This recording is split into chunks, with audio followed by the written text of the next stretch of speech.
પણ આ વખતે થોડી વધારે તકલીફ વાળું છે.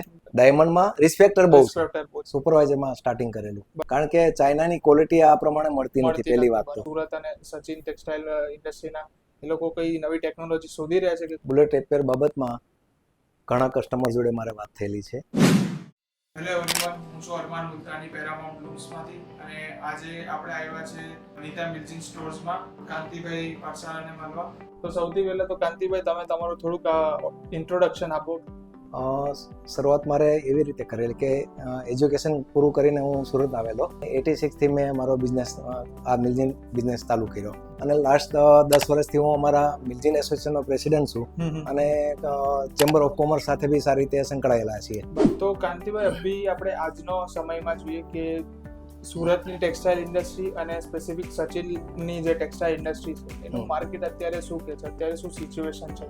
ટેક્સટાઇલમાં આ 40 વર્ષની અંદર મેં જોયું છે કે દર 5-7-8 વર્ષે એક રિસેશન આવે છે અને પછી પાછું અપ થાય છે. બરાબર. એટલે પણ આ વખતે થોડી વધારે તકલીફ વાળું છે. બરાબર. તેમ છતાંય ગ્રોથ ઘણો સારો છે. આપણે એમ કહીએ કે ઇન્ડિયા ખાતે સુરત ટેક્સટાઇલમાં ટોપ છે કે એને કોઈ બીટ કરી શકે એમ નથી. અત્યારે બહુ સારું જ દેખાય છે ટેક્સટાઇલ માટે સુરત માટે પર્ટિક્યુલર. તો કારીગરનો બહુ મોટો પ્રોબ્લેમ છે. બીજું એના માટેથી લોકો હાઈ સ્પીડ મશીનરી તરફ વળેલા છે. બરાબર. પેરામાઉન્ટ લૂમ્સે તમે જાણો છો કે એક સોલ્યુશન લાવ્યા છે આ બધી જે રિવર્સની પ્રોબ્લેમ ચાલે છે, એનું એક મશીન ડેવલપ કર્યું છે જેનું કે નામ બુલેટ રેપિયર છે. તો એનું થોડુંક તમે જણાવશો કે તમને બુલેટ રેપિયરને જોયું છે, એને સમજ્યું છે, જી, તો એના પર તમારા શું અભિપ્રાય છે? બુલેટ રેપિયર બાબતમાં ઘણા કસ્ટમર જોડે મારે વાત થયેલી છે અને ડિસ્કશન થયેલું છે.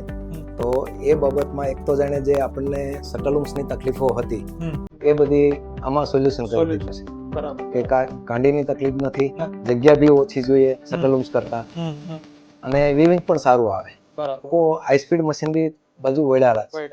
એમાં વોટર જેટ પણ આવે છે, એમાં રિપેર હાઈ સ્પીડ રિપેર પણ આવે છે અને એર જેટ પણ આવે છે. પણ એના માટે એનું ઇન્વેસ્ટમેન્ટ ઘણું વધી જતું હોય છે. પછી બધા જ વ્યવસ્થાને આ વસ્તુ પોસાય કે વાયબલ થાય કે બેર કરી શકે એવું હોતું નથી. તો એની જગ્યાએ લોકોનો આનો રિવ્યુ સારો તો ભાઈ તમે આ સરસ કામ કર્યું છે અને સરસ મશીન ડેવલપ કરેલું છે, તો કે આમાં હવે શટલની જગ્યા આ આપણું બુલેટ રેપિયર જગ્યા લઈ લેશે.